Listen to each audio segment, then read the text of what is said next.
Bismillahirrahmanirrahim. Assalamu alaikum wa rahmatullahi wa barakatuh.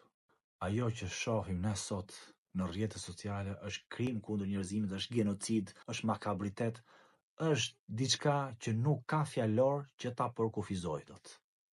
Kur shohim gjymtyrët e fëmijëve të vegjël që fluturojnë në ajër sepse prellat i kanë goditur ato, vendet ku ato mundon që të strehohen për shpëtuar kokat, për shpëtuar jetën e tyre, është genocid, krim monstruoz.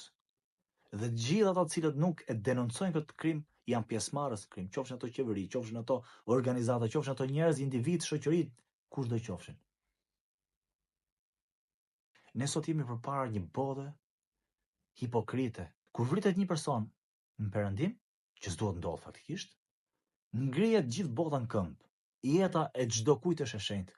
Çdo lloj feje, pa fe, me fe, është e shenjtë. Nuk duhet ndodh kurrë. Por ajo që duhet të them është që nëse vdes një person i cili nuk i përket lindjes, nuk i përket islamit, ose njerëz të cilët jetojnë në lindje, se ka dhe të krishterë që vdesin sot në Gaza. Dhe ato janë njëjtë, njerëz janë, që kanë të drejtën për të jetuar. Kur vdesin ata atje, me qindra më mira, me dhjetra mira, askush nuk denjon që ti përmend dot. Ka frikë. Ose është hipokrit. I ka vdekur ndërgjegja, i ka vdekur shpirti, janë kufoma që ecin mbi tokë, kot, frymarrin kot.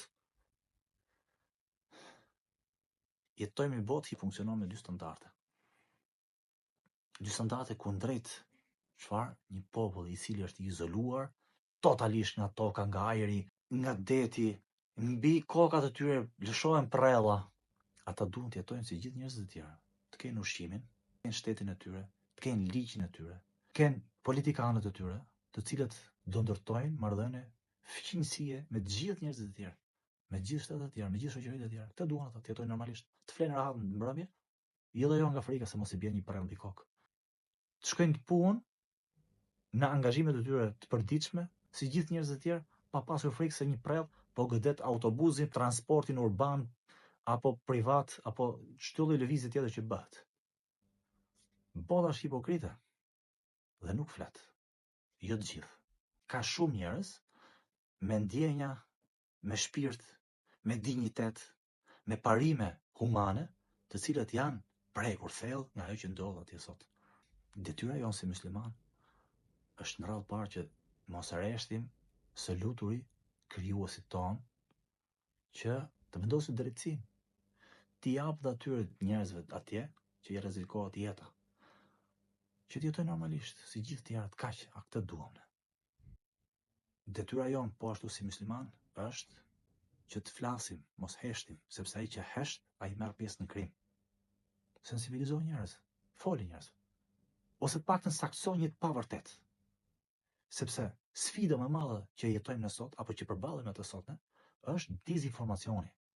Informacioni serviret i shpërfytyruar, i deformuar. Unë lut Zotin e Madh që të vendosi çdo gjë në vendin e duhur, të vendosi drejtësinë në atë vend atje. T'i japi mundësinë atyre njerëzve që jetojnë si gjithë tjerët. E lut Zotin e Madh të japë të gjithë atyre që derdhin gjakun e njerëzve të pafajshëm atë që meriton. Dhe mbyll me vargun kuranor i cili thotë: "Wala tahsabanna Allaha ghafilan amma ya'malu al-mujrimun." Mos e kujtoni dhe mos e imagjinoni Zotin të shkujdesur, të hutuar nga ajo që bëjnë të padrejtët zullumqtarët. Innama yu'akhiruhum li yawmin tashkhasu fihi al-absar. Me të vërtet, ai vonon të padrejtët. I jep mundësinë që të bëjnë krime, do të bësh krime, bëj krime, s'ka problem. Problem është, por trashe zullumin tënd deri një ditë që do përballesh me krimin. Li yawmin tashkhasu fihi al-absar. Do ke shansin dhe mundësinë ta lëvizësh syrin majt apo djathtas. Do të ngrish shikimi nga tmerri i asaj me cilën do përballesh si pasojë çfarë? Atij gjaku që derdh, atyre gjymtyrëve që shpërthen në ajër dhe i fluturon në ajër, si pasojë prellës që lëshon. O Zot, vendose drejtësinë. O Zot, ndërgjegjësoj njerëzit që të flasin të vërtetën dhe të mos heshtin. Wassalamu alaikum wa rahmatullahi wa barakatuh.